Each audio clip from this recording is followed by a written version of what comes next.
Bangkit berdiri bersama-sama. Kita memuji Tuhan.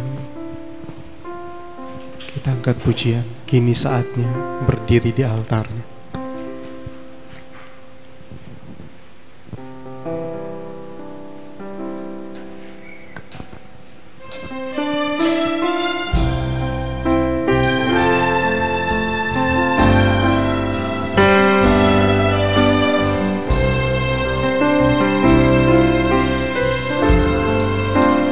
Kini saatnya berdiri di altarnya, sebab Allah Maha Kudus hadir di sini.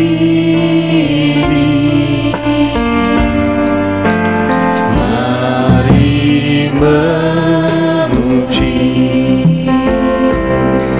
angkat tangan menyembah, sebab Allah Maha Kudus hadir di sini. Kita masuk,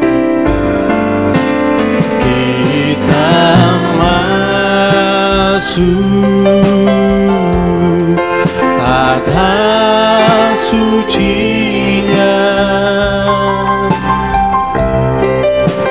bersama para malaikat menyembah.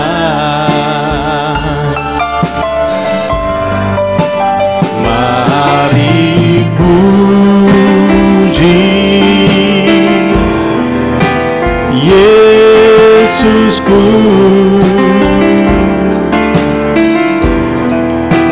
kita masuk hadiratnya Maha Kudus. Sekali lagi, kini saatnya, kini saatnya berdiri di altarnya,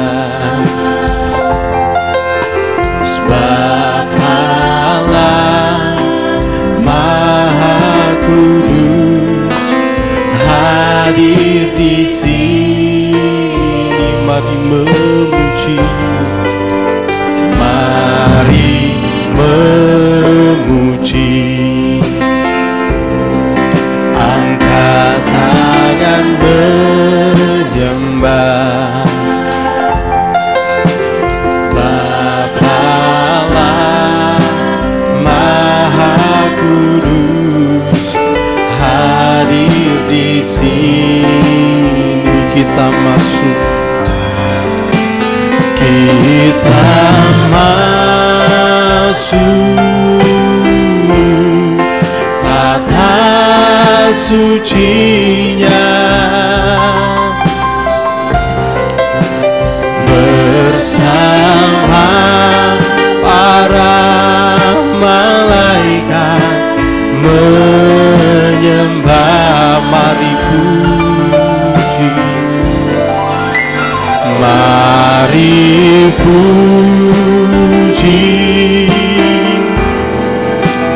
Yesusku,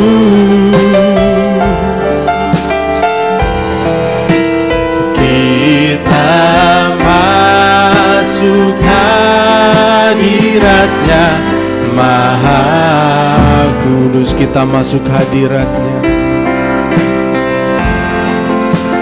kita masuk hadiratnya Maha Kudus. Tuhan, silakan duduk Bapak Ibu Saudara sekalian. Kita berdoa. Bapa di surga, terima kasih, bersyukur untuk kesempatan yang indah ini. Tuhan kembali pertemukan kami di tempat ini. Semua bukan karena kekuatan, tapi bukan karena kekuatan kami, tapi karena kemurahan Tuhan. Saat ini ya Tuhan, kami bawa segenap kehidupan kami untuk beribadah, untuk memuliakan nama Tuhan. Ini hidup kami ya Tuhan, biarlah kehidupan kami ini berkenan di hadapan-Mu. Di dalam nama Tuhan Yesus Kristus kami mengucap syukur, haleluya, amin. Puji Tuhan. Ya, silakan duduk. Dari tempat ini Bapak Ibu bersama dengan rekan-rekan tim pelayanan kami menyapa Bapak Ibu Saudara semua. Shalom. Ya, yang ada di rumah yang menyaksikan secara live streaming kami juga menyapa shalom. Salam damai di dalam kasih Tuhan kita Yesus Kristus. Biarlah kehidupan kita senantiasa melimpah dengan sukacita karena Tuhan selalu melakukan hal-hal yang baik dalam kehidupan kita. Amin Bapak Ibu. Saat ini kita akan masuk di dalam ibadah kita. Kita akan bersama-sama mengangkat satu pujian. Kita angkat pujian ini, satu hal yang kurindukan.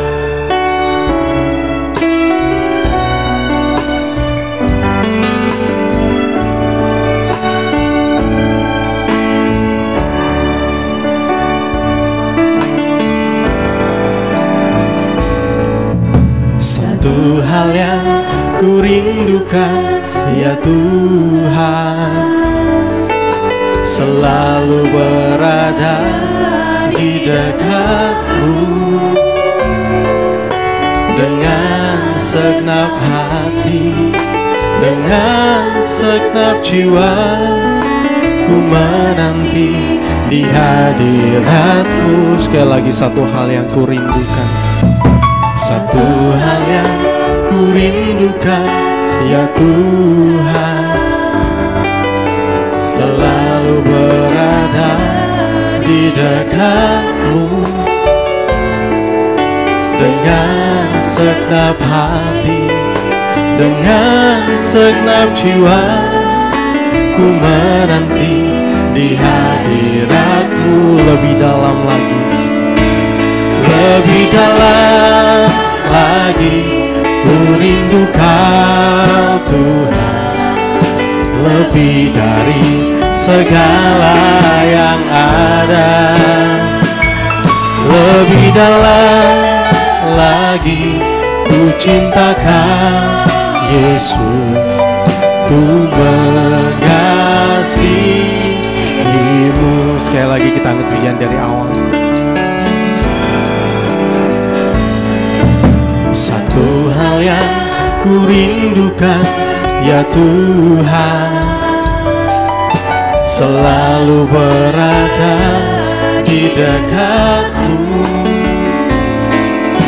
dengan segenap hati, dengan segenap jiwa. Ku menanti di hadirat-Mu. Lebih dalam, lebih dalam lagi, ku rindu Kau Tuhan, lebih dari segala yang ada. Lebih dalam lagi, ku cinta Kau Yesus, ku mengasihi-Mu. Sekali lagi kita angkat pujian ini. Satu hal yang kurindukan ya Tuhan, selalu berada di dekat-Mu dengan segenap hati, dengan segenap jiwa. Ku menanti di hadirat-Mu. Satu hal yang kurindukan, satu hal yang kurindukan ya Tuhan, selalu berada di dekat-Mu dengan segenap hati, dengan segenap jiwa. Ku menanti di hadirat-Mu. Lebih dalam lagi, lebih dalam lagi, ku rindu Kau Tuhan, lebih dari segala yang ada. Lebih dalam lagi ku cinta Kau Yesus, ku mengasihi. Lebih dalam lagi, lebih dalam lagi ku rindu Kau Tuhan, lebih dari segala yang ada. Lebih dalam lagi ku cinta Kau Yesus, ku mengasihimu, ku mengasihimu, ku mengasihimu, ku mengasihimu, ku mengasihimu.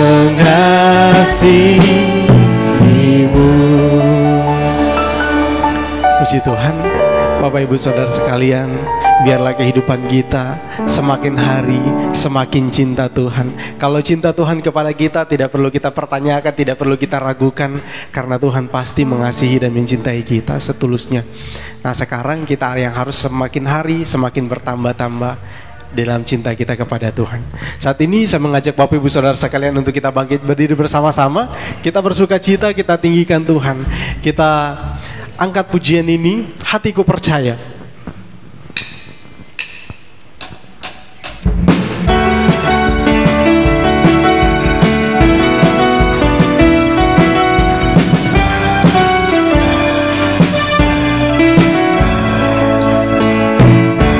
Tuhanlah kekuatan dan mazmurku, Dia gunung batu dan keselamatanku.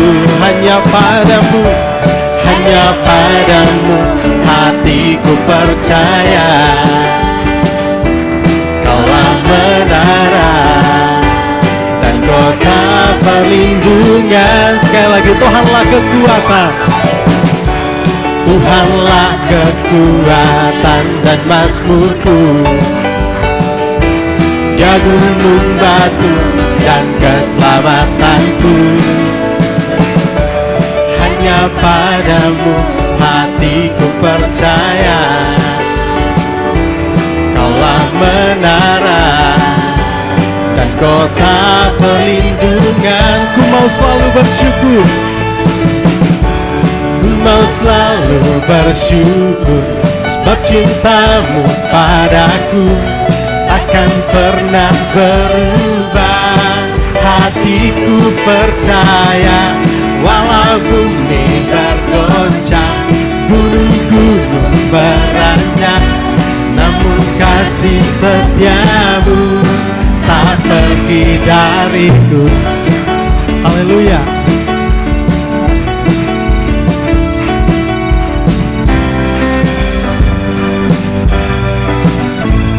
Tuhanlah kekuatan, Tuhanlah kekuatan dan mazmurku, Dia gunung batu dan keselamatanku. Hanya padamu hatiku percaya. Kaulah menara dan kota perlindungan.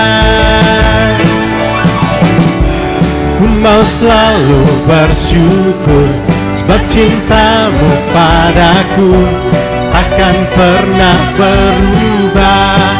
Hatiku percaya, walau bumi bergoncang, gunung-gunung beranjak, namun kasih setiamu tak pergi dariku. Ku mau selalu bersyukur, sebab cintamu padaku takkan pernah berubah. Hatiku percaya, walau bumi bergoncang, gunung-gunung beranjak, namun kasih setiamu tak pergi dariku. Ku mau selalu bersyukur, sebab cintamu padaku takkan pernah berubah. Hatiku percaya, walau bumi bergoncang, gunung-gunung beranjak, namun kasih setiamu tak pergi. Sekali lagi, ku mau selalu bersyukur, selalu bersyukur, sebab cintamu padaku takkan pernah berubah. Hatiku percaya, walau bumi bergoncang, gunung-gunung beranjak, namun kasih setiamu tak pergi dariku. Ku mau selalu bersyukur, sebab cintamu padaku takkan pernah berubah. Hatiku percaya, walau bumi bergoncang, gunung-gunung beranjak, namun kasih setiamu tak pergi dariku. Kasih setiamu tak pergi dariku. Kasih setiamu tak pergi dariku. Haleluya. Amin.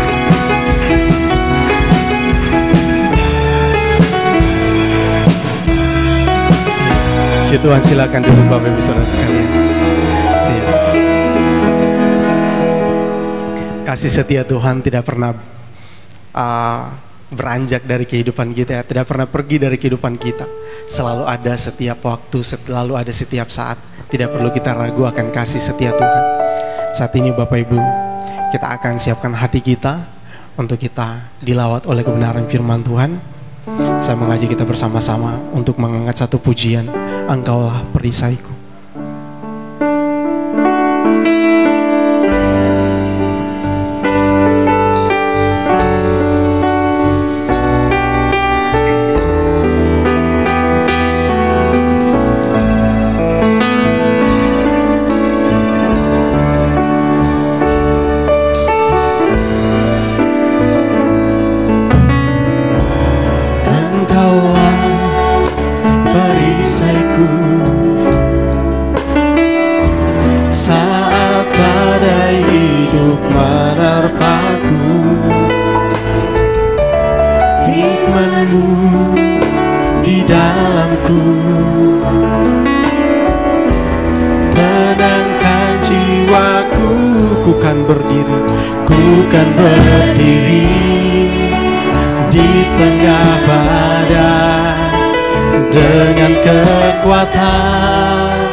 Perisaiku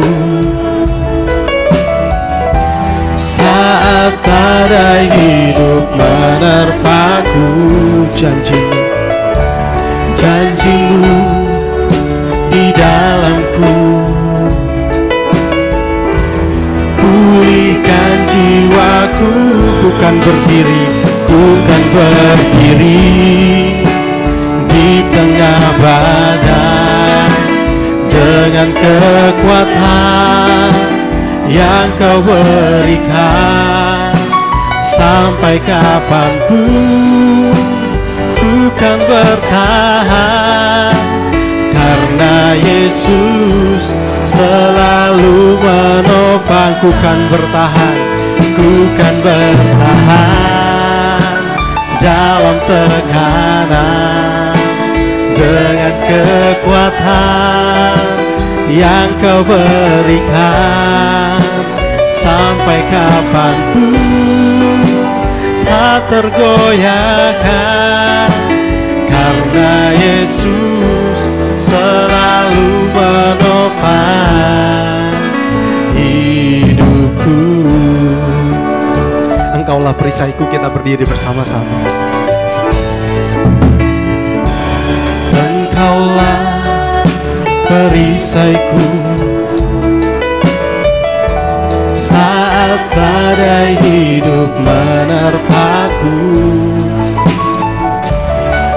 firman-Mu di dalamku. Tenangkan jiwaku, ku kan berdiri di tengah badai dengan kekuatan yang Kau berikan. Sampai kapanpun ku kan bertahan, karena Yesus selalu menopang. Ku kan bertahan dalam tekanan dengan kekuatan yang Kau berikan. Sampai kapanpun tak tergoyahkan, karena Yesus selalu menopang. Bukan berdiri kepada Bapak Gembala, saya persilakan.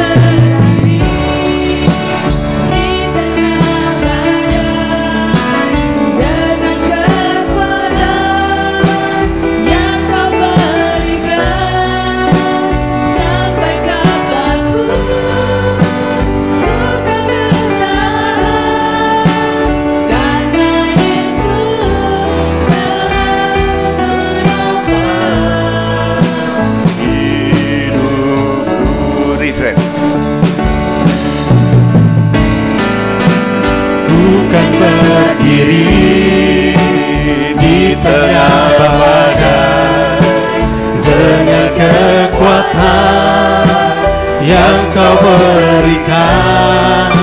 Sampai kapanpun ku kan bertahan, karena Yesus selalu menopang hidupku. Sungguh Tuhan, apa yang kami ucapkan dalam pujian ini menjadi suatu kenyataan di dalam kehidupan kami.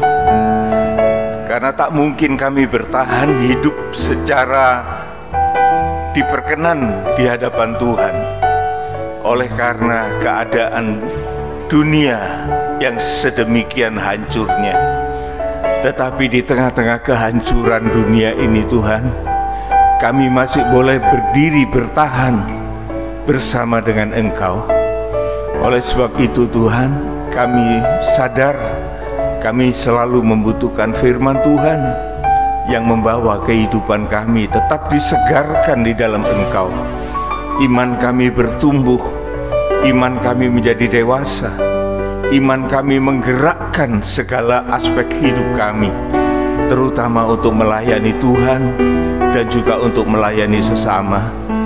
Inilah Tuhan harapan kami di dalam setiap ibadah, supaya kami ini boleh diperlengkapi untuk menjadi satu tubuh Kristus yang hidup, bukan tubuh Kristus yang tidak bermanfaat, tetapi betul-betul akan menjadikan dampak yang baik dalam dunia ini. Terima kasih Tuhan, urapi kami semua, kuatkan kami, kuasai pikiran perasaan kami dalam tangan Tuhan melalui Roh Kudus-Mu. Dalam nama Tuhan Yesus Kristus kami sudah berdoa. Amin, amin. Silakan duduk Bapak Ibu yang dikasihi oleh Tuhan. Sungguh kita tetap mendapat kemurahan Tuhan di dalam setiap hari di mana kita menjalani kehidupan sebagaimana biasa. Pagi ini sebelum saya lanjut, saya ingin menyampaikan shalom bagi kita semua. Karena minggu lalu saya pikir-pikir saya lupa ya menyampaikan salam itu. Tapi sekarang supaya tidak lupa, saya utamakan dulu. Karena begitu saya ada di mimbar, pikiran ini sudah sepenuhnya tercurah ingin menyampaikan sesuatu kepada sidang jemaat. Sepertinya sudah tidak tertahankan, sehingga kadang-kadang lupa untuk berbahasa basi istilahnya ya. Tapi kali ini biar kita bersama-sama mengendalikan diri kita untuk kita tidak melupakan sesuatu yang baik. Saya ingin mendahului firman Tuhan dengan beberapa penjelasan.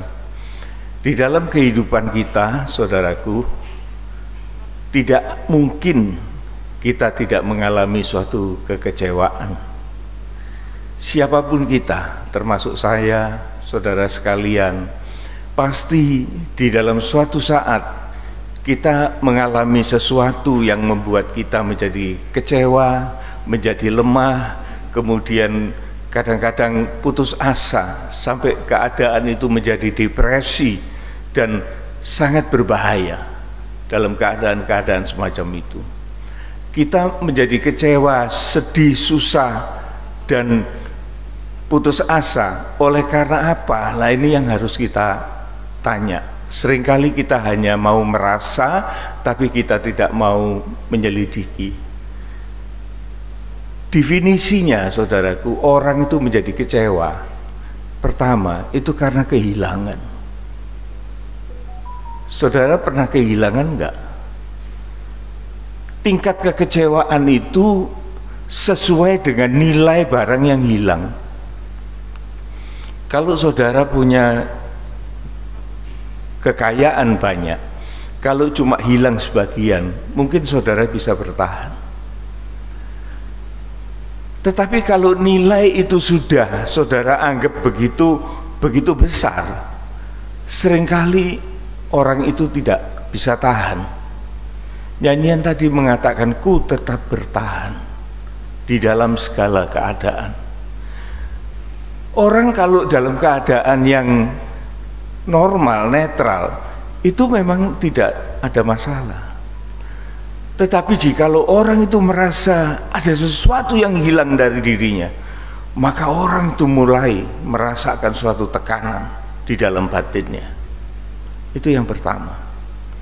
Yang kedua, orang itu kecewa, susah, dan menjadi marah. Itu karena ditolak, saudaraku. Ditolak. Orang yang tertolak itu hatinya itu sakit sekali. Contoh soal seperti orang yang mengurus visa untuk ke luar negeri. Mungkin ada keperluan yang sangat perlu sekali, atau mau menyambangi sanak saudaranya yang sudah lama tidak ketemu. Tetapi dari negara itu ada penolakan. Itu sangat kecewa. Sampai ada suatu humor yang mengatakan, apalagi kalau cinta itu ditolak. Cinta ditolak. Cinta ditolak. Dukun bertindak. Ya. Jadi sampai di situ loh, saudaraku. Manusia itu bisa kehilangan akal sehat. Sehingga keadaan manusia itu semakin lama semakin merosot. Baik secara fisik itu masih tidak masalah, saudaraku, itu bisa diobati. Tetapi kalau merosotnya itu di dalam perkara-perkara yang rohani, maka itu sungguh-sungguh sangat berbahaya. Dan semakin lama semakin dalam di dalam kemerosotan, dan tidak disadari itu akan terhilang untuk selama-lamanya. Oleh sebab itu, biarlah hari ini, saudaraku, kita merefresh jiwa kita, roh kita dengan firman Tuhan melalui pengalaman seorang rasul untuk bangsa kafir yang pernah saya ceritakan, yaitu Rasul Paulus.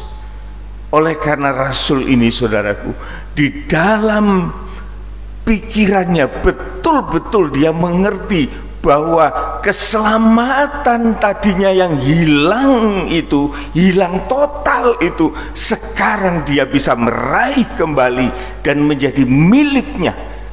Oleh sebab itu, di tengah-tengah gelombang, di tengah-tengah tekanan, dia masih sempat mengajak orang lain untuk tidak tenggelam di dalam keterpurukan itu. Mari kita dengar firman Tuhan, saudaraku, di dalam Filipi pasal yang keempat, ayat yang keempat kita mulai. Filipi 4 ayat yang keempat. Bersukacitalah senantiasa dalam Tuhan. Sekali lagi kukatakan, bersukacitalah. Terus Ayat yang kelima, hendaklah kebaikan hatimu diketahui semua orang. Tuhan sudah dekat. iya, terus Janganlah hendaknya kamu khawatir tentang apapun juga, tetapi nyatakanlah dalam segala hal keinginanmu kepada Allah dalam doa dan permohonan dengan ucapan syukur. ya cukup 3 ayat ini aja, saudara. Kita akan bedah, saudara, ya. Di dalam ayat yang keempat ada perkataan, kalimat mengatakan bersukacitalah senantiasa dalam Tuhan. Sekali lagi aku mengatakan bersukacitalah. Nah, kemudian hal ini kalau kita tidak sadar, saudaraku, seringkali di dalam gereja Tuhan seringkali dipertanyakan, ada sukacita, saudara? Nah, kalau jemaatnya terjebak bilang ada gitu, haleluya gitu. Ada haleluya, ada. Tidak pernah pikiran itu bertanya, mengapa saya harus menjawab? Jawaban itu tentu tidak salah. Apakah ada sukacita? Ada. Tapi yang salah itu karena tidak mau mikir gitu loh. Kalau dia mengacu kepada firman ini, bersukacita senantiasa dalam Tuhan, jadi sukacita itu ada kaitannya dengan Tuhan yang hidup di dalam kehidupan kita. Oleh karena kalau kita tidak hidup bersama dengan Tuhan, ada sukacita yang lain, yaitu sukacita dari dunia ini. Kita tidak boleh menafikan, saudaraku. Dunia ini menyediakan sukacita bagi kita, tetapi sukacita dunia ini jauh berbeda dengan sukacita yang datang dari Tuhan. Sukacita dunia ini hanya sebagai pelengkap, saudaraku. Sebagai pelengkap, bukan yang utama. Tetapi sukacita dari Tuhan itu adalah yang utama dari dalam kehidupan seseorang, bukan dipengaruhi dari luar. Saya bukannya orang yang tidak pernah menikmati sukacita di dunia, saudaraku. Kami biasa setiap tahun atau berapa tahun sekali kami bersama dengan istri atau bersama dengan keluarga, kami mau mengambil waktu-waktu untuk berlibur, dan kami berusaha untuk mencari tempat-tempat yang indah di dunia ini.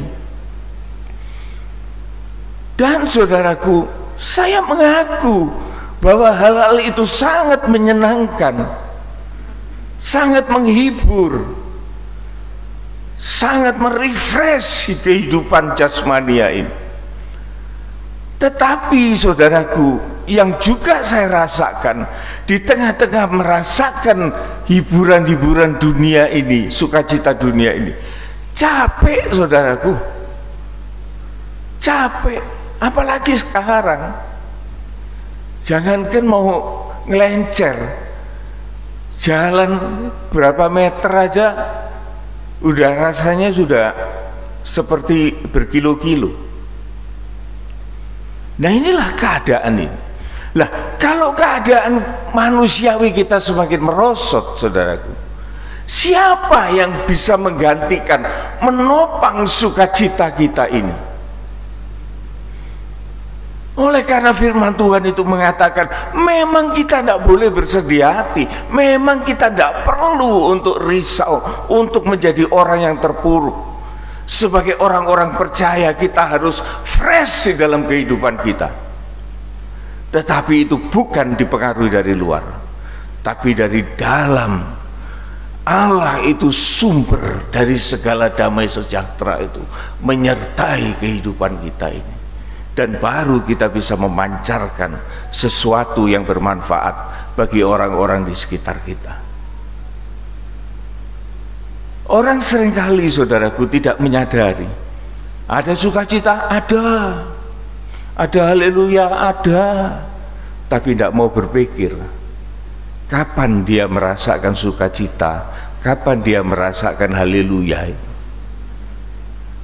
Kalau saya rintis, saudaraku, ayat yang ditulis oleh Rasul Paulus ini bukan dari tengah-tengah pesta, bukan dari tengah-tengah hotel mewah, bukan dari sesuatu tempat yang menyenangkan, tetapi perkataan atau kalimat ini keluar dari pintu penjara.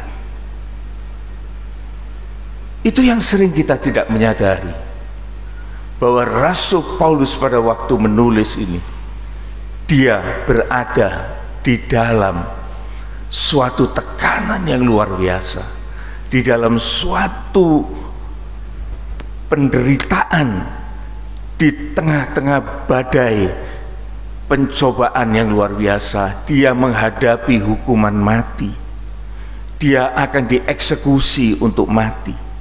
Tetapi bagaimana seorang yang mempunyai sumber sejahtera itu, dia bisa menasehatkan teman-temannya yang terpuruk juga di luar penjara, yang memikirkan keadaannya. Dia mengatakan, bersukacitalah. Sekali lagi kukatakan, bersukacitalah.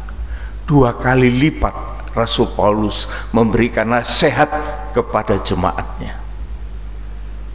Jadi saudaraku, di sini kita bisa mengambil kesimpulan bahwa kita diberkati oleh Tuhan. Kita bisa menggunakan berkat-berkat itu mendatangkan sukacita di dalam kehidupan kita, mendatangkan sukacita di dalam keluarga kita. Itu oke, itu bagus. Tetapi hendaknya kita mengingat bahwa sukacita itu sejatinya kalau kita ini bisa menikmati. Bayangkan saudaraku, ada makanan yang enak di depan kita, tapi gigi kita sakit. Apa artinya makanan enak itu?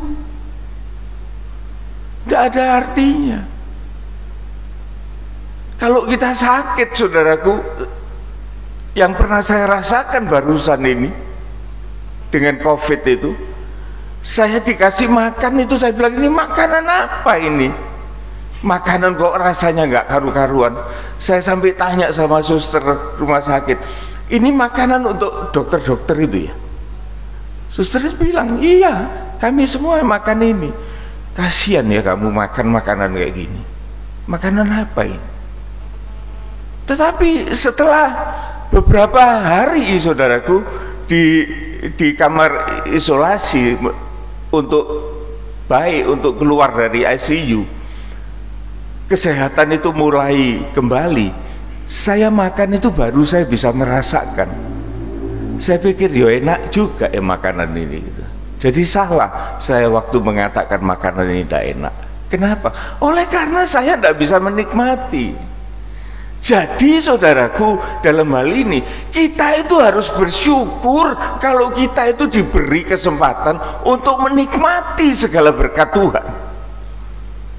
Jangan kebalik. Jangan kita bersyukur oleh karena apa yang kita miliki, tetapi kita sungguh-sungguh bersyukur bahwa kita bisa menikmati segala apa yang ada pada kehidupan kita. Sedikit atau banyak itu memang tidak bisa dipaksakan, tetapi apapun yang terlebih penting adalah kita bisa bersukacita di dalam menikmati segala yang ada.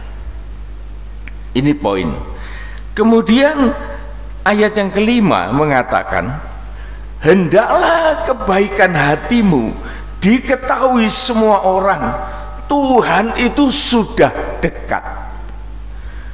Jadi kalau kita ini bersukacita, saudaraku, ada suatu tugas yang harus kita jalankan, yaitu kita harus melakukan kebaikan-kebaikan supaya kebaikan itu bisa dirasakan oleh orang-orang sekitar kita, menjadi berkat. Itu loh, saudaraku. Jadi hidup itu bukan egois. Kalau kita mengaku sebagai orang yang beriman, saudaraku, dan kemudian kita tidak melakukan sesuatu yang baik, maka sesungguhnya bukan iman itu. Dirubah sedikit hurufnya jadi eman, jadi orang yang kikir oleh karena tidak mau melakukan suatu kebaikan, kebajikan kepada orang lain. Jadi kalau orang Kristen mengaku dia itu sebagai orang yang beriman, tetapi kemudian tindakannya tidak sesuai dengan imannya itu, maka ini iman yang salah. Iman semacam ini, saudaraku, dia tidak akan bertumbuh. Dia hanya bisa merasa bahwa dia itu selamat, tetapi belum tentu selamat, bahkan tidak selamat. Tetapi orang yang beriman itu, saudaraku, seharusnya dia ada suatu tindakan-tindakan, ada suatu perbuatan-perbuatan baik yang menyertai dia. Tetapi sebaliknya, jikalau orang itu banyak action, dia melakukan ini, beramal ini, beribadah model kayak gini, pokoknya dia melakukan perkara-perkara yang baik menurut manusia. Tetapi firman Tuhan mengatakan apabila ia melakukan itu tanpa iman, nah ini saudaraku, justru dia itu adalah orang yang berdosa, adalah orang yang berdosa. Dan di sini, saudaraku, Tuhan sangat menuntut kehidupan kita, bahwa kita memang harus punya tanda-tanda iman itu melalui perbuatan-perbuatan baik kita. Kalau kita mau konsisten, ya saudara ya, kalau kita mau betul-betul menyelami firman Tuhan, mengapa kita harus berbuat baik? Kan kebanyakan orang kan tidak mengerti. Pokoknya ya sudah, Tuhan nyuruh kita berbuat baik. Atas dasar apa? Kalau tadi sukacita tadi, saudaraku, sukacita itu atas dasar bahwa Tuhan itu memberikan keselamatan yang kekal di dalam kehidupan kita. Ya, saya lupa tadi untuk menjelaskan keselamatan kekal. Kadang-kadang kita ini sukacita oleh karena kita melayani. Berhasil. Itu seperti 70 murid yang diutus oleh Tuhan, dia pulang, dia bilang, Tuhan, kami berhasil di dalam pelayanan, ada sukacita di dalam kehidupan kami. Tapi Yesus mengatakan apa? Jangan engkau bersukacita oleh karena keberhasilanmu, tetapi kalau engkau bersukacita, bersukacitalah bahwa namamu tertulis di dalam kitab kerajaan surga. Artinya keselamatan itu loh, saudaraku, itu lebih penting dari segala action kita. Kalau action kita itu tanpa didasari iman, justru itu kalau berhasil, saudara, kalau berhasil loh ya, itu menimbulkan kesombongan yang auzubillah, yang luar biasa.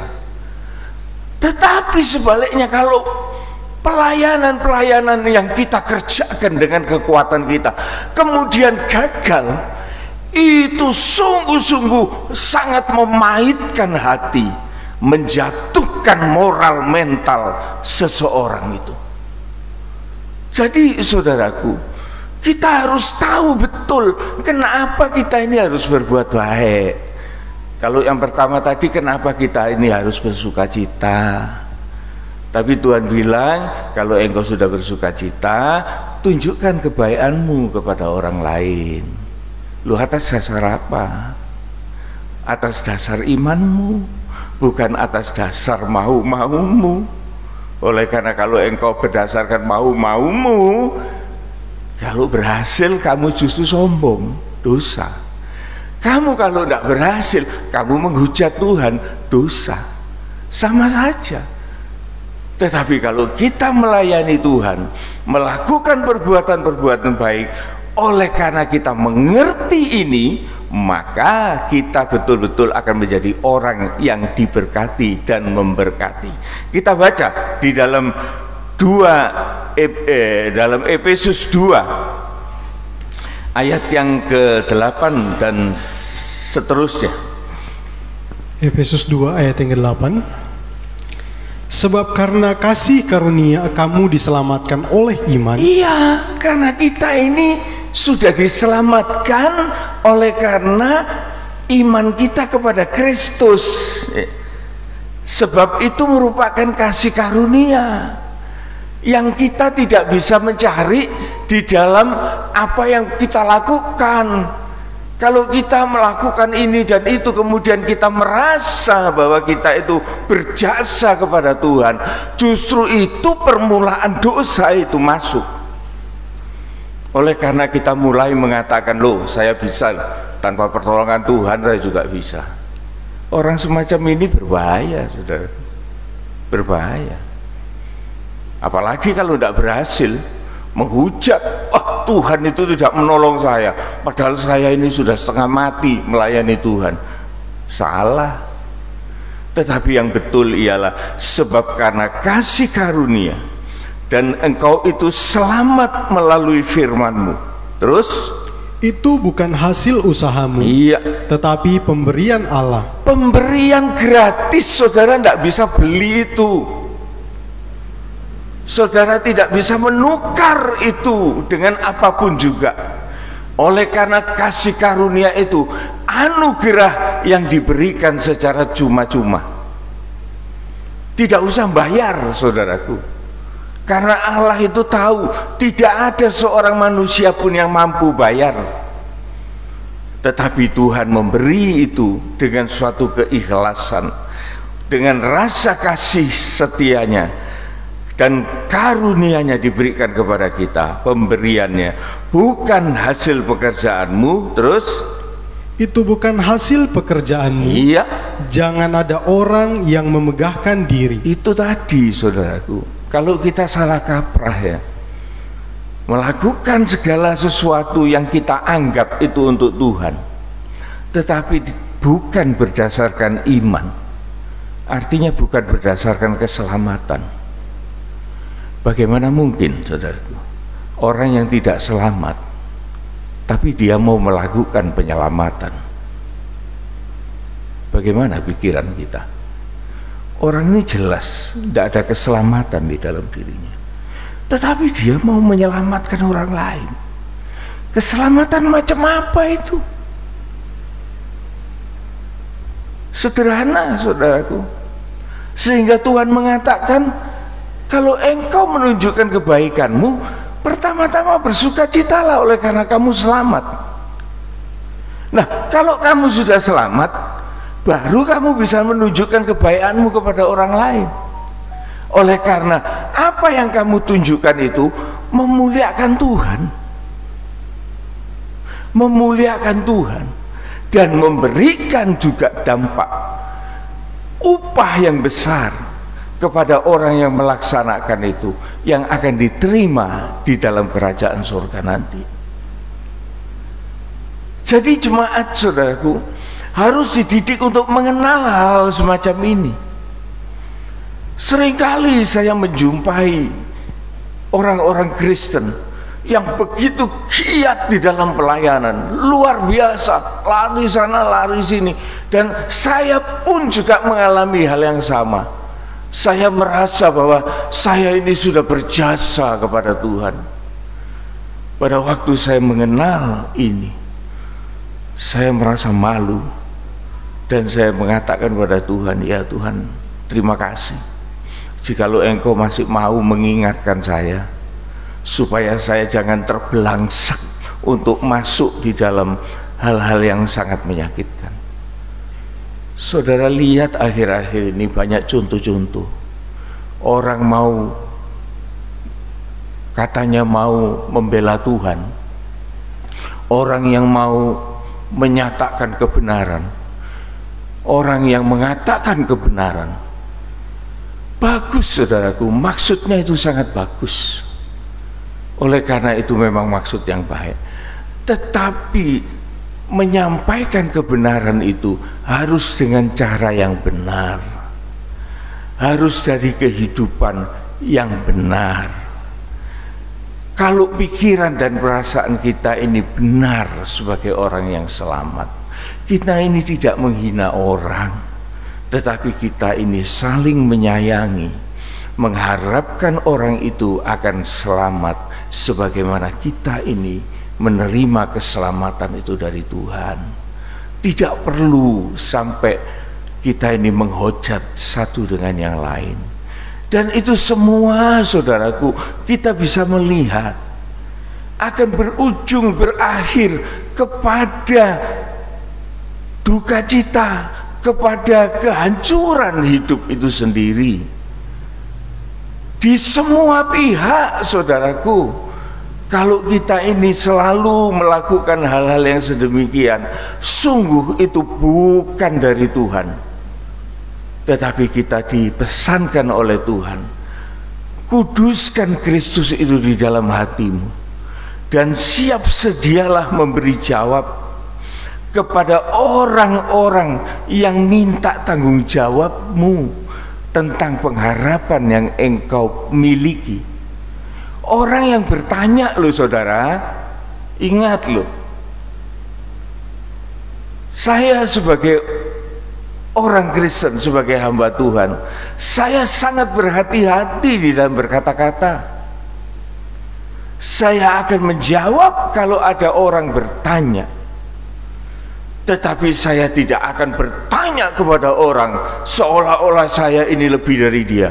Tidak, itu bukan etika Kristen. Tetapi kalau ada orang tanya, jawab dengan tanggung jawab yang penuh dan dengan tutur kata yang lemah lembut, tanpa ada maksud-maksud yang jelek. Hanya itu, saudaraku, hanya itu, supaya kita ini memuliakan Tuhan di dalam hal-hal kebaikan. Sebab karena kasih karunia kamu itu diselamatkan melalui imanmu, itu bukan usahamu, tapi pemberian Allah. Itu pun bukan hasil dari pekerjaanmu, dan jangan ada orang yang menyombongkan dirinya karena itu. Terus ayat yang ke-10, karena kita ini buatan Allah, diciptakan dalam Kristus Yesus untuk melakukan pekerjaan baik. Nah itu, saudaraku, setelah kita ini menyadari bahwa kita ini memang ciptaan, makhluk ciptaan yang di dalam firman Tuhan dikatakan pernah jatuh di dalam dosa, sehingga kita tidak mempunyai daya upaya untuk memperbaiki diri kita. Dikatakan karena kita ini buatan Allah, tetapi yang sudah pernah jatuh di dalam dosa, dan kita tidak mempunyai kemampuan untuk keluar dari dosa itu. Terus ulangi, karena kita ini buatan Allah, diciptakan dalam Kristus Yesus. Nah ini, diciptakan dalam Kristus Yesus itu bisa juga diartikan sebagai ciptaan ulangan, menjadi manusia-manusia baru di dalam Kristus. Jikalau kita ini pernah jatuh di dalam dosa, tetapi Kristus itu hadir dan merestorasi kehidupan manusia yang dosa ini, supaya kita diutuhkan kembali menjadi manusia-manusia yang bermartabat, yang diselamatkan, diciptakan ulang di dalam Kristus Yesus, di dalam firman yang sama itu. Terus untuk melakukan pekerjaan baik. Untuk melakukan pekerjaan baik. Jadi kalau kita ini sudah menjadi manusia baru, diselamatkan, dijadikan manusia bermartabat, Kristus itu dikuduskan dalam hati kita, pikiran perasaan kita memikirkan segala perasaan perkataan yang baik. Dan kemudian ada orang yang bertanya, maka kita bertanggung jawab untuk memberikan jawaban dengan tulus, dengan ramah, dengan santun. Ini yang dimaui oleh Tuhan. Dengan hati yang murni, tidak menginginkan sesuatu dari orang yang kita beri jawaban itu. Ini maunya Tuhan, saudaraku. Bagaimana dengan kita? Adakah kita melakukan hal itu? Ini pertanyaan, saudaraku. Pertanyaan yang bisa kita pikirkan bersama. Jadi jangan kita ambil pelayanan itu begitu-begitu saja. Ya, untuk sementara, oke. Memang Tuhan itu berkemurahan. Tetapi saudaraku, pelayanan-pelayanan yang sembrono itu sebetulnya tidak dikehendaki oleh Tuhan. Pada puncak pelayanan, saudaraku, pelayanan yang sembrono itu membahayakan diri. Saudara, kalau mungkin belum pernah baca ya, ada suatu perjalanan peti perjanjian. Pada suatu saat peti perjanjian itu melakukan perjalanan di atas gerobak kereta. Itu sudah melanggar firman Tuhan. Seharusnya peti perjanjian itu dipikul oleh imam. Tapi tidak tahu kayak apa, imamnya ini mungkin males, ditaruh di gerobak, ditarik sapi. Imamnya di pinggir jalan. Ada seorang yang mengawal itu, namanya Peres Uza. Dia terkenal orang yang kuat sekali di dalam tentara Israel waktu itu. Pada waktu dia jalan bersama peti perjanjian, namanya sapi, saudaraku, narik kereta, keplecuk, kejeblos, keretanya mau guling. Uza ini, oleh karena dia terkenal sebagai orang yang kuat, dia ingin melindungi peti perjanjian itu jangan sampai jatuh. Dia pegang, saudaraku, dia pegang supaya tidak jatuh. Firman Tuhan mengatakan apa? Dari peti perjanjian yang dipegang oleh Uza itu tadi, Peres Uza ya, kalau tidak salah namanya itu, keluar api menghanguskan dia, mati tanpa bentuk, hilang oleh karena terbakar api dari peti perjanjian itu. Tidak ada cerita tentang mayatnya. Lain dengan sikap siapa ya, Hofni Pinehas ya, kalau nggak saya, anaknya Imam Eli, itu juga mati oleh karena pelayanan yang sembrono. Dia mengambil perapian dupa itu dari api asing yang dia pakai untuk membakar dupa. Pada waktu dupa itu dipersembahkan di hadapan peti perjanjian, keluar api dari peti perjanjian itu menghanguskan dua imam itu. Itu mayatnya masih ada. Tapi yang namanya Uza ini, yang namanya Uza itu mati lenyap. Jadi melayani itu hati-hati. Oleh karena melayani itu harus meningkat. Saya sebagai seorang gembala, saudaraku, tidak bisa meninggalkan jemaat begitu saja. Oleh karena saya menyadari seorang gembala itu harus tumbuh bersama dengan jemaat. Nggak boleh gembalanya tumbuh rohaninya sampai jadi dewa, jadi malaikat tuh, sedangkan jemaatnya masih kayak gitu. Tidak boleh. Itu gembala yang tidak begitu seharusnya. Tetapi gembala itu menunggu jemaat, dan dia memberikan contoh gitu aja, hanya mengiring, dan dia tidak berkuasa untuk jadi pemerintah, untuk jadi bos. Enggak, saudaraku, enggak. Gembala dan jemaat itu menjadi satu. Kalau gembalanya mau naik, jemaatnya juga harus naik. Kalau jemaatnya naik, gembalanya juga tidak boleh ketinggalan, dia harus naik. Gitu, seimbang. Oleh sebab itu, saudaraku, saya ini ingin mengatakan, saudara-saudara bebas untuk mendengarkan khotbah dari setiap hamba Tuhan, siapapun juga. bahkan di dalam gereja kita. Saya ingin bahwa semua jemaat ini mempunyai kemampuan untuk menyampaikan firman Tuhan. Itu kerinduan saya sebetulnya.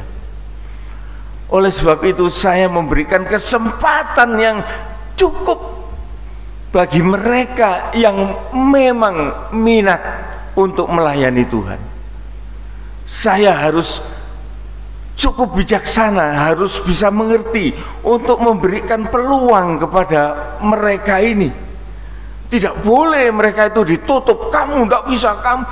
Saudara, saya ini pernah ketemu, saudara, sama seorang hamba Tuhan yang sangat senior dari luar negeri.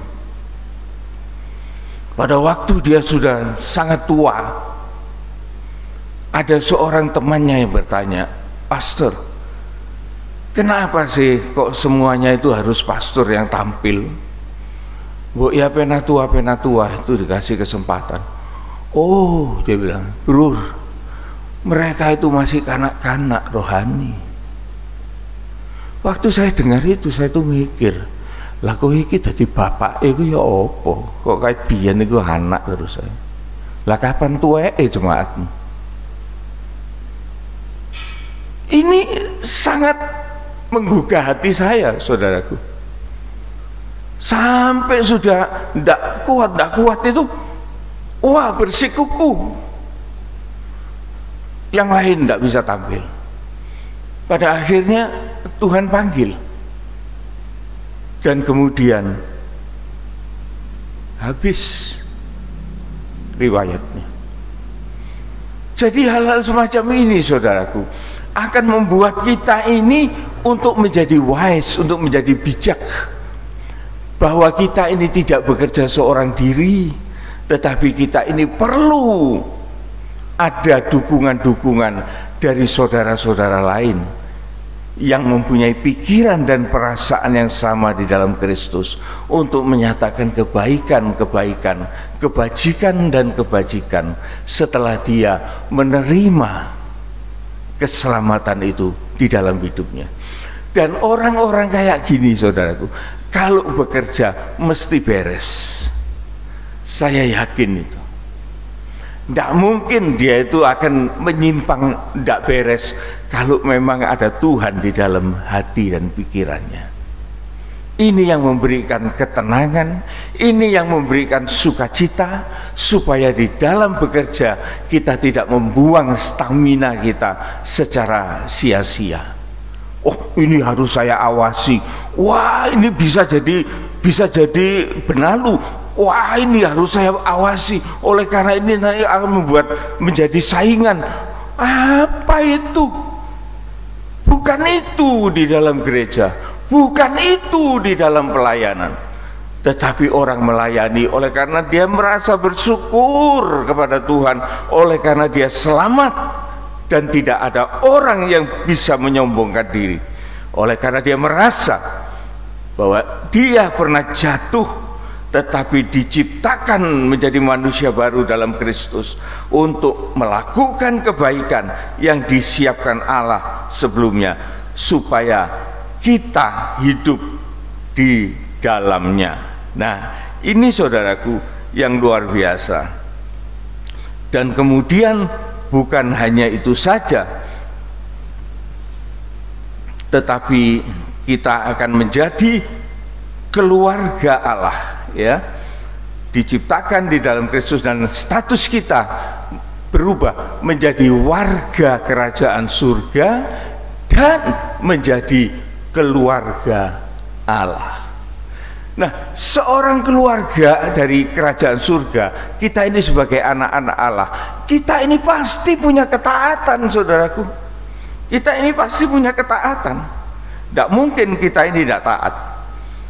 Oleh karena kita ini menjadi anak-anak Tuhan, tidak mungkin. Jadi ada ayat yang mengatakan di dalam rumah Tuhan itu ada banyak bejana, ada emas, ada kayu, ada besi, ada tanah. Tetapi yang baik, yang layak itu dipakai oleh Tuhan. Loh, yang lainnya apa enggak dipakai? Dipakai, saudaraku. Saya masih ingat khotbahnya Pak Daud nih. Ya. Ngerokok itu enggak dosa. Boleh melayani. Kontroversial, saudaraku. Saya dengarkan itu ngomong apa hari ini. Kontroversial. Itu bisa menjadi bahan fitnah itu. Jadi saya ingat di dalam rumah Tuhan itu memang ada bejana emas, ada bejana kayu, ada bejana tanah. Tetapi bejana yang mulia itu dipakai untuk pekerjaan-pekerjaan yang mulia. Lah terus bejana kayu, bejana tanah digeletak nih, enggak saudaraku, tetap dipakai. Betul bro, enggak usah risau, ya. Karena yang penting itu bukan keadaan kayak gitu, tetapi ada peningkatan itu loh. Nah itu tugasnya gembala, supaya ada peningkatan, gak dibaba-babane. Ya, ada molimo itu di dalam manusia itu sesuatu yang lumrah, tetapi itu tidak boleh dibiarkan. Main, madon, madat, maling, mabuk, itu kayak penyakit influenza biasa, tapi itu harus diobati. Tidak boleh jemaat itu kayak gitu terus, tidak boleh. Tetapi mereka harus diubahkan. Tetapi untuk itu kita tidak boleh juga menghinakan dan kemudian, oh kamu tidak bisa dipakai Tuhan.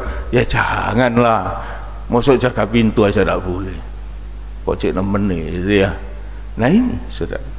Nah kita anak-anak Tuhan, kita pasti akan dipakai oleh karena ketaatan kita. Ya, seorang anak itu pasti dia itu taat kepada bapaknya. Nah, ketaatan itulah yang menarik perhatian Tuhan. Kita baca lanjut Filipi 2 ayat 12 dan seterusnya. Filipi 2 ayat yang ke-12 dan seterusnya. Ya, 15 sampai 15. Bahwa waktu itu, loh, kok itu ya? Bukan. Oh, maaf. Filipi 2 ayat yang ke-12. Tetaplah kerjakan keselamatanmu. Iya, jadi kita ini ditetapkan untuk bekerja di dalam keadaan selamat, saudaraku. Tadi kan saya ngomong, wong gak selamat kok apa nyelamet nih wong gak iso ngelangi, gak bisa berenang kok mau nyelamatkan orang kelelep, ini maksudnya gitu. Jadi kalau kita mau menyelamatkan orang yang tenggelam, kita harus mahir untuk kita berenang bisa menyelamatkan, ya. Tetap kerjakan keselamatanmu. Jadi di dalam kemahiran kita ini, kita wajib untuk menolong orang yang berada di dalam keadaan yang tidak selamat. Terus, hai saudara-saudaraku yang kekasih, kamu senantiasa taat. Ketaatan inilah yang sangat menarik hati Tuhan. Tuhan mau pakai orang yang taat. Seperti Yesus itu taat sampai dia mati di atas kayu salib, maka dengan hal itu dia dipermuliakan dan dia menggerakkan semua lutut untuk bertelut, lidah mengaku bahwa Yesus itu Tuhan. Bagi kemuliaan Allah, itu yang dikehendaki. Kita sebagai anak-anak Tuhan, saudaraku, orang yang sudah menerima penebusan, orang yang sudah diselamatkan, satu langkah ketaatan kita di dalam kita melayani Tuhan, ya. Karena itu yang sangat menarik. Hai saudara-saudaraku yang kekasih, kamu senantiasa taat. Terus, karena itu tetaplah kerjakan keselamatanmu dengan takut dan gentar. Bukan saja seperti waktu aku masih hadir, tetapi terlebih pula sekarang waktu aku tidak hadir. Ini yang nulis juga Rasul Paulus. Saya baca ayat ini memang berulang-ulang, saudaraku. Bahkan saya juga pernah khotbahkan ini berulang-ulang. Saya sadar. Tetapi pada waktu saya baca, itu timbul sesuatu yang baru. Dia mengatakan Bukan saja seperti waktu aku masih hadir, tetapi terlebih pula sekarang waktu aku tidak hadir. Itu memberikan apresiasi kepada jemaat, kepada pelayan-pelayan Tuhan, bahwa mereka itu adalah orang-orang yang sudah didewasakan secara rohaninya, adalah orang yang melayani dengan penuh tanggung jawab, punya rasa malu, punya rasa totalitas. Betul itu.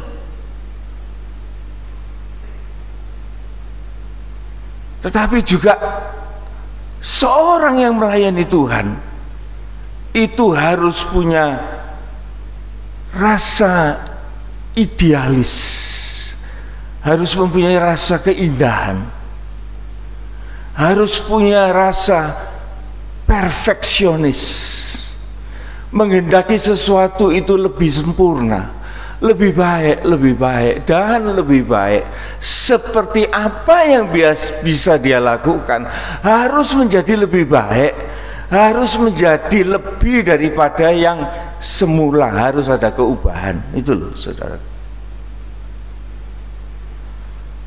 Saya melakukan dari segala sesuatu itu oleh karena firman Tuhan. Saya mempunyai ide-ide, itu kadang-kadang idealis, tetapi saya tahu keterbatasan-keterbatasan, dan saya hanya bisa mengatakan yang bisa kita jangkau.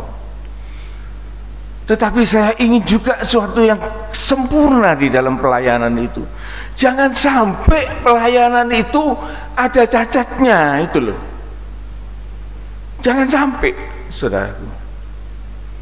Oleh karena pelayanan itu sangat bernilai di mata Tuhan. Saya ngomong terus terang, saudara ya, cacat di dalam suatu pelayanan itu biasanya terjadi di musik. Musik ini adalah kumpulan orang-orang seni yang jiwanya itu halus, seniman. Kalau bukan seniman tidak bisa main musik. Tapi kalau sudah manggung, orang ini dalam pikiran saya, orang-orang ini adalah orang-orang seniman. Orang yang berjiwa seni itu peka hatinya, pikirannya juga mudah tersinggung. Oleh sebab itu, kalau di dalam gereja, kalau ada pertengkaran, itu pasti selalu dimulai dari musik. Saya ini sudah 50 tahun, saudaraku, digembalakan. Saya itu sudah ngelihat modelnya gereja itu gimana. Kalau sudah ada sesuatu yang aneh, itu pasti dari musik. Enak-enak nyanyi, bassnya gede, tong tong tong tong tong. Kalau ditanya kenapa kalau kamu kumat, bassnya dibesarin. Iya, dikecilin soalnya. Nggak terima, aku nggak didengar orang, jadi blang bleng nggak karuan. Nanti pengiringnya ya gitu. Loh, aku kok nggak bunyi soal digedek nih, jreng, kacau balau, saudaraku. Hancurlah ibadah itu. Ya ini sekalian untuk negara kita. Jadi tim musik ini juga harus menyadari kalian ini adalah orang-orang yang punya jiwa seni, punya pikiran dan perasaan yang halus, yang mudah tersinggung. Nah, justru itu yang harus dikendalikan di dalam melayani Tuhan, demi keselamatanmu dan juga demi keselamatan sidang jemaat. Itu yang pertama. Kedua, sound system. Bayangkan, saudaraku, sound system itu memegang peranan yang sangat luar biasa. Oleh karena dia yang menyambungkan antara pengkhotbah dengan pendengarnya, dengan jemaat. Dan media ini disanggah oleh sound system. Begitu ada kelemahan, saudaraku, maka sound ini bubar dan firman Tuhan itu tidak tersampaikan dengan baik. Cacat luar biasa. Suasana panas. Minggu lalu saya waktu khotbah di sini saya lihat ada salah seorang saudara kipas-kipas gini-gini. Saya pikir, wah, AC ini kurang. Ya beli, saudaraku, kita pasang AC. Ada uangnya? Ada. Gereja itu sebetulnya sejatinya bukan bank, bukan ngumpulin duit, tetapi gereja itu adalah mengalirkan berkat itu demi kebaikan, kemajuan dari ibadah. Tidak apa-apa, saudaraku. Harus disalurkan sedemikian sehingga bisa dinikmati oleh jemaat dengan baik, dan kita ibadah tidak dengan kepanasan. Lah bagaimana orang mau dengarkan firman Tuhan sambil dia kipas-kipas gini? Apa yang masuk? Jangan berkhotbah di depan orang yang lapar. Wong luwe dikhotbahi ya disawat watu sampean. Kalau orang lapar kasih makan, setelah kenyang baru dikhotbahi. Itu mantap, masuk itu. Wetengi luwe dikhotbahi, diseneni mana? Ya tambah ngamuk kan. Jadi harus dewasa, ya, harus dewasa. Dan yang kedua, saudaraku, seorang pemimpin, dalam hal ini Paulus, itu bukan mental mandor. Bukan mental mandor, penjaga, mandor tukang loh. Kalau ada dia tukangnya kerja, kalau dia pergi tukangnya klesetan. Itu mental mandor. Tetapi seorang pemimpin itu harus bisa memberikan gairah kepada penolong-penolongnya. Saya bilang bukan pembantu loh, penolong. Kalau pembantu itu konotasinya kurang bagus, tapi penolong adalah orang-orang yang saling bekerja sama di dalam pekerjaan itu. Bukan sebagai bos, kalau saya datang mesti kerja, kalau saya pergi, oh mesti ada gantinya yang jaga. Tidak perlu, tidak perlu. Di dalam gereja ini beda dengan perusahaan, saudaraku. Dalam gereja ini tanggung jawabnya itu kepada Tuhan. Itu yang lebih penting. Sehingga dikatakan, bukan saja seperti waktu aku masih hadir, tetapi terlebih pula sekarang waktu aku tidak hadir. Harus tambah hati-hati. Ya. Terus ayat 13. Ayat yang ke-13. Karena Allah yang mengerjakan di dalam kamu baik kemauan maupun pekerjaan menurut kerelaannya. Ada 3 yang Tuhan sendiri mengerjakan di dalam hati orang yang taat.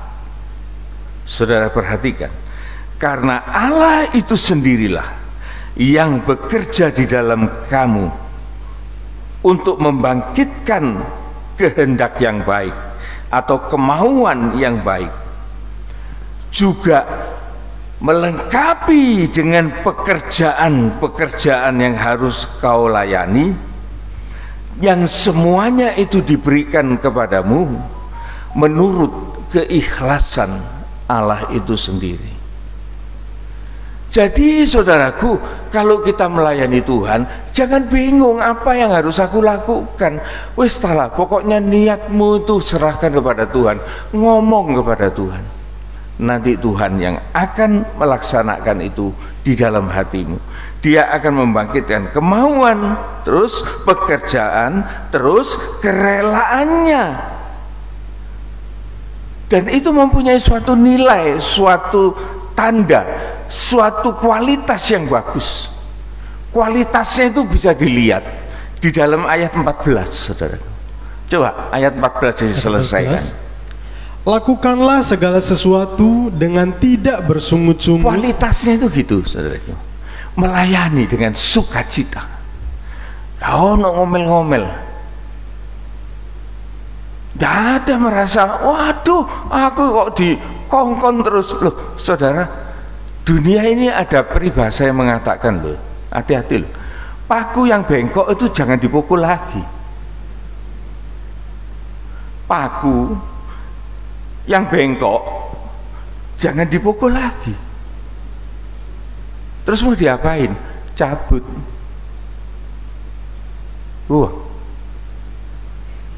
itu memberikan suatu pengertian kepada kita.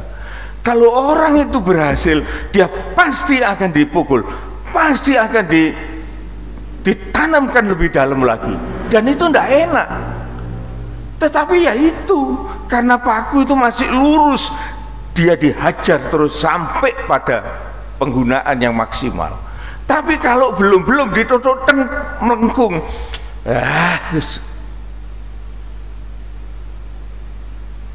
itu dunia loh ngomongnya kayak gitu. Tetapi dalam Tuhan, kalau kita melayani Tuhan dengan keikhlasan datang dari Allah itu, saudaraku, maka keikhlasan dari Allah itu akan tergambar di dalam kehidupan kita. Maka kita juga akan melayani Tuhan di dalam keikhlasan. Oleh karena ini adalah kerelaannya, dengan tanda kita tidak bersungut-sungut dan kita tidak berbantah-bantah. Ini, saudara. Terakhir saya akan kembali di dalam Filipi 4 tadi, saudaraku. Kita ulangi 3 ayat yang kita uraikan tadi, saudaraku. Ayat yang keempat sampai ayat yang ke-6, Filipi 4, atau kita baca ayat yang ke-6 saja untuk menghemat waktu. Ayat yang ke-6, janganlah hendaknya kamu khawatir tentang apapun juga, tetapi nyatakanlah segala hal keinginanmu kepada Allah dalam doa dan permohonan dengan ucapan syukur. Iya, di dalam pelayanan, saudaraku, saya tidak menafikan pasti akan banyak juga halangan dan rintangan, ya. Tetapi Tuhan mengatakan kamu jangan khawatir. Artinya itu bukan tidak boleh khawatir, saudaraku. Mana ada orang tidak punya kekhawatiran? Rasul Paulus sendiri ngomong aku khawatir. Sering itu perkataan Rasul Paulus itu, aku khawatir kalau kamu begini, kamu begitu. Aku khawatir kalau ada begini, ada begitu. Tetapi yang dimaksudkan ini, janganlah hendaknya kamu itu khawatir, itu artinya tinggal tetap dalam khawatir tanpa action, tanpa tindakan. Ini yang salah. Jadi kalau ada rintangan, jangan kamu mandek di dalam kekhawatiranmu. Solusinya harus kamu cari. Solusinya itu apa? Terus jangan hendaknya kamu khawatir tentang apapun juga, tetapi nyatakanlah segala hal keinginanmu kepada Allah dalam doa dan permohonan dengan ucapan syukur. Itu solusi, saudaraku. Cobaan cobaan. Saya ini sudah sering nyoba, saudaraku. Kalau hati saya judek sebagai manusia, kadang-kadang juga bisa khawatir, bisa judek. Solusinya saya tahu, saya datang pada Tuhan, saya berdoa, saya tanya kepada Tuhan, kemudian apa yang menjadi kebutuhan saya mulai ngomong gitu loh. Tuhan itu bilang ngomong, nyatakan keinginanmu itu kepada Allah. Jadi aja mbok empet dhewe, ngomong. Nah, setelah ngomong itu, saudaraku, kita mohon, ya apa gitu Tuhan, kok kayak gini, ini gimana? Dan kemudian kita mengucap syukur. Ulangi terus. Nanti, saudaraku, permohonan, keinginan itu nanti pelan-pelan akan lenyap di dalam pikiran dan perasaan kita. Kita tidak lagi punya keinginan itu. Kita tidak lagi memohonkan itu. Tetapi manakala kita datang di dalam doa kepada Tuhan, kita menyatakan isi hati kita, kita memohonkan kepada Tuhan, dan kita mengucap syukur, maka nanti yang sisa itu, saudaraku, hanya ucapan syukur. Percaya itu. Percaya itu, saudaraku. Jadi kalau doa itu yang sudah doa benar itu, saudaraku, sudah sepi dari segala-galanya. Yang ada hanya ucapan syukur. Terima kasih Tuhan, terima kasih. Semuanya sudah Engkau jalankan sesuai apa yang Engkau cukupkan di dalam diriku. Tidak ada yang lebih istimewa, tidak ada yang lebih baik, tidak ada kemampuan. Aku pun minta belum tentu aku bisa jalani. Aku memohon, aku ngomel juga tidak ada hasilnya. Tetapi satu, bersyukur. Oleh karena apa? Kalau kita itu cuma minta, mohon, cuma komplain, hati itu lama-lama bisa malu, saudaraku. Malu di hadapan Tuhan. Olah opo aku iki kok balik-balik ngene. Yang terbaik di dalam doa itu adalah ucapan syukur. Terima kasih Tuhan. Aku diizinkan hidup di dalam keselamatanmu. Aku diizinkan hidup di dalam melayani Engkau. Aku diizinkan hidup dalam sukacita oleh karena namaku tertulis di dalam kerajaan surga. Bukan dari sukacita yang lain. Kalaupun ada sukacita yang lain, kita boleh nikmati. Tetapi kita tidak sampai larut di dalam dosa-dosa kenikmatan itu, karena kita tahu membatasi diri, dan kita menjadi orang-orang yang terpelihara dalam jalan Tuhan yang benar. Inilah saudaraku 3 ayat yang kita peroleh di dalam pagi ini. Jikalau kita kupas itu, saudaraku, luar biasa untuk kita pergunakan di dalam ibadah kita sehari-hari. Jangan khawatir, jangan takut, sekalipun itu sangat manusiawi. Kita jangan tinggal di dalam ketakutan dan kekhawatiran itu. Ada solusinya. Dan kita bersukacita bukan karena hal-hal yang lain. Sukacita kita karena kita selamat di dalam tangan Tuhan. Sampai di sini saudaraku perjumpaan kita. Tuhan memberkati kita semua. Amin.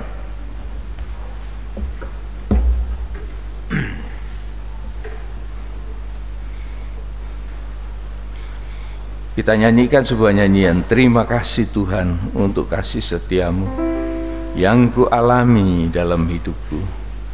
Terima kasih Yesus untuk segala kebaikanmu di sepanjang hidupku.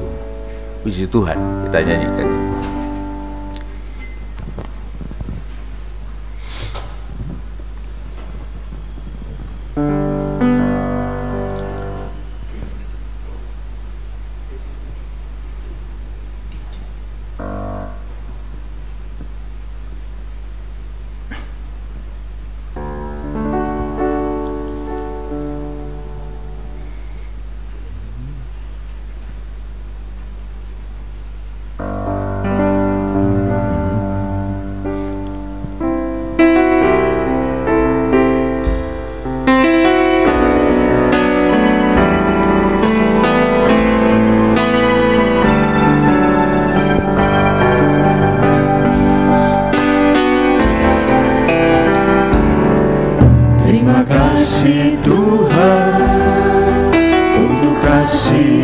setiamu yang ku alami dalam hidupku.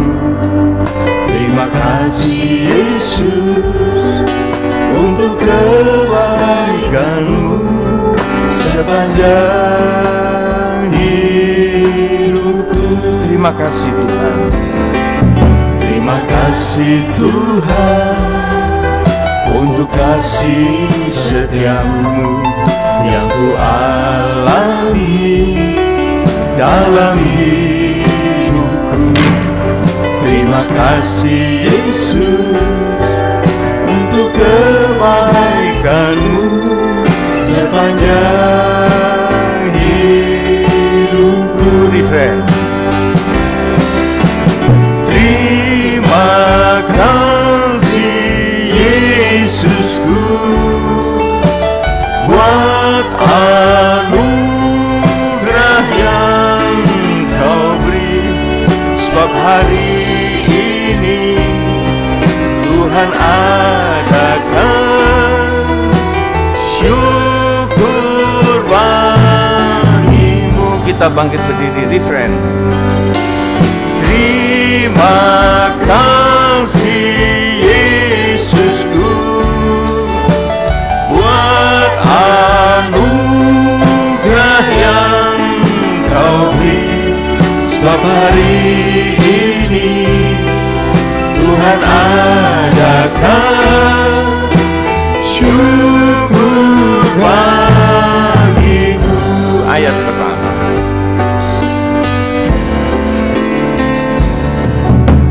Terima kasih Tuhan untuk kasih setiamu yang ku alami dalam hidupku. Terima kasih Yesus untuk kebaikanmu sepanjang hidupku. Refrain. Terima kasih Yesusku buat anugerah yang Kau beri, sebab hari ini Tuhan adakan syukur bagimu. Terima kasih. Terima kasih Yesusku buat anugerah yang Kau beri, setiap hari ini Tuhan adakan syukur bagimu. Tuhan, kami menaikkan syukur dan terima kasih kami untuk hari ini. Tuhan, Engkau telah menyatakan kehendak dan firman-Mu. Engkau menganugerahkan kepada kami akan segala kebenaran firman, dan Engkau memberikan kasih setiamu untuk keselamatan kami yang kekal di dalam hidup ini. Terima kasih Tuhan buat segala-galanya, buat segala kebaikan kemurahan Tuhan yang sudah Engkau curahkan dalam kehidupan kami, dalam kehidupan keluarga kami, dalam kehidupan orang-orang yang kami sayangi Tuhan. Bahkan semua yang ada di dalam hidup di dunia ini menerima kasih sayang dan pemeliharaan-Mu. Dan kami bersyukur Tuhan untuk pagi hari ini kami boleh melaksanakan ibadah secara tatap muka, sekalipun sangat terbatas, tetapi kami kembali memperoleh sukacita di dalam Tuhan. Di tengah-tengah keselamatan yang kami peroleh, kami juga memperoleh kesempatan untuk dalam pelayanan. Terima kasih Bapa, terima kasih buat segala-segalanya yang telah Engkau anugerahkan. Dan di dalam nama Tuhan Yesus Kristus kami sudah berdoa. Amin, amin. Silakan duduk Bapak Ibu. Mungkin ada pengumuman yang akan disampaikan. Saya persilahkan.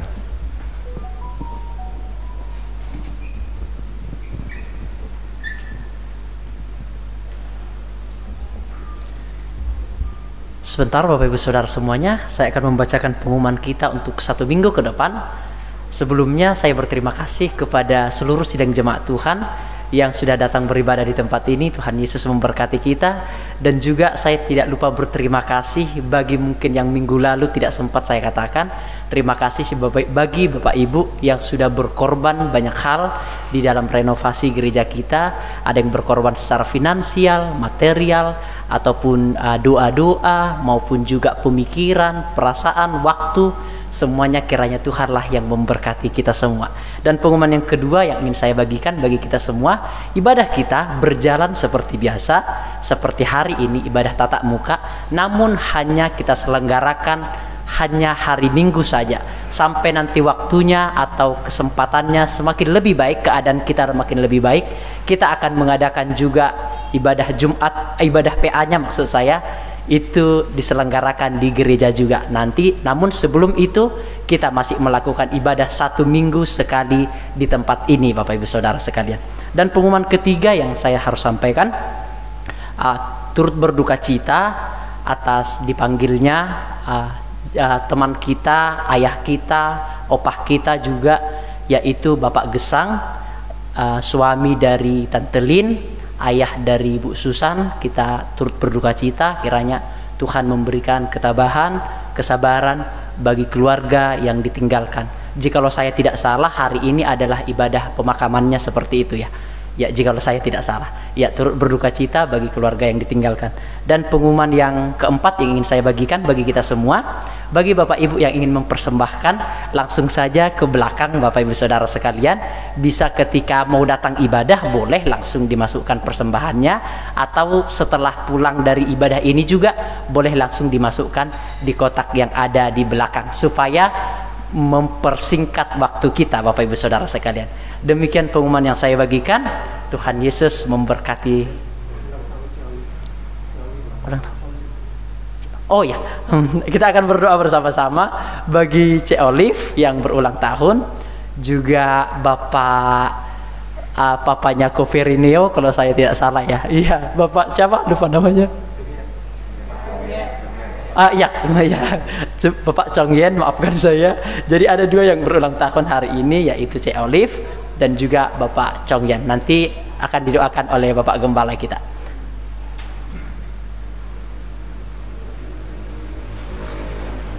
Sebelum lupa, saudaraku, hari Minggu depan ini, gereja ini akan dipakai oleh pengantin, pemberkatan pengantin, yang juga diadakan pagi jam 9:30. Jadi minggu depan kita akan tetap beribadah seperti biasa, mungkin waktunya agak dipepet untuk memberikan kesempatan persiapan ya. Jadi tetap berjalan seperti biasa, cuma hanya saya ingin memberitahukan untuk minggu depan gereja akan dimanfaatkan untuk pemberkatan pengantin. Ya, kita bangkit berdiri, saudaraku, kita akan berdoa buat yang berulang tahun, saudara Olive dengan saudara Pak Chong Yen, dan juga kita jangan lupakan saudara kita Ibu Susan yang hari ini melaksanakan pemakaman dari ayahnya. Kita doakan bersama. Bapa di dalam surga, kami bersyukur hingga pada detik ini kami masih tetap bersama dengan Engkau, dan kami masih diberikan kesempatan untuk berdoa sebagai solusi dari segala apa yang kami hadapi. Tuhan, kami bersyukur buat mereka yang berulang tahun. Kami doakan bagi dua saudara ini untuk mendapatkan kemurahan Tuhan selalu di dalam kekuatan, kesehatan, beri umur yang panjang, serta masa-masa depan yang lebih baik. Dan Tuhan sertai mereka, bahkan Tuhan memakai kehidupan mereka sebagai pelayan-pelayan Tuhan yang melayani kepada sesama. Terima kasih Tuhan. Kami juga berdoa buat keluarga Ibu Susan, biar kiranya Tuhan berikan kekuatan, kesabaran untuk merawat juga ibunya yang dalam keadaan lemah, dan Tuhan berikan kesabaran serta ketekunan dan berbakti kepada orang tua. Berkati mereka Tuhan di dalam segala apa yang mereka butuhkan. Saatnya Tuhan kami akan meninggalkan tempat ini, tetapi sebelum kami meninggalkan, kami mohon berkat-Mu. Saudara-saudaraku sekalian yang dirahmati oleh Tuhan, terimalah segala berkat, anugerah, kasih sayang, keselamatan dalam nama Allah Bapa, Putra dan Roh Kudus akan menyertai kehidupan kita semua, mulai dari saat ini sampai Maranatha Tuhan Yesus datang kembali. Pulanglah beserta dengan segala berkat ini, dan engkau diberkati untuk menjadi berkat bagi sesama. Dalam nama Tuhan Yesus Kristus kami sudah berdoa. Amin, amin, amin. Tuhan memberkati.